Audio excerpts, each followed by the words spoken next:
In today's video, we are going to show you how to render your artwork in the Sketchbook app. From finalizing your layers to exporting a higher resolution image, we've got you covered. Let's begin. Now, the first thing that you need to do before you render is make sure your artwork structure is clean. So open the canvas that contains all your artwork. Okay, so I have like 3 layers of elements here in my canvas. I have like one picture here and then the text and then another image right here.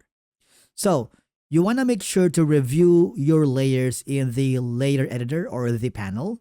If you can't find the panel here, for example, we don't have it on the right side, go to Window, make sure the layer editor is checked so that the panel is visible.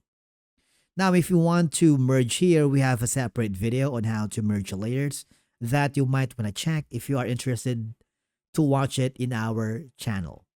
Okay, so lock your layers if you want by pressing the horizontal lines right here to avoid accidental edits. And of course, you need to double check you're working on the correct layer before rendering because many mistakes happen from editing the wrong one. After you finalize all the elements and you are now ready to render, all I have to do is go to the top left corner where you can see the file and click the Save As.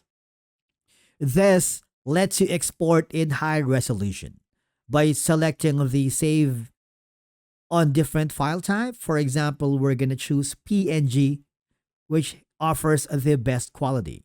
Now, before confirming, you need to check the resolution and of course the color profile to avoid blurry or dull results. Click the save button, and basically that's it for today's video on how to render and export your artwork professionally in Sketchbook.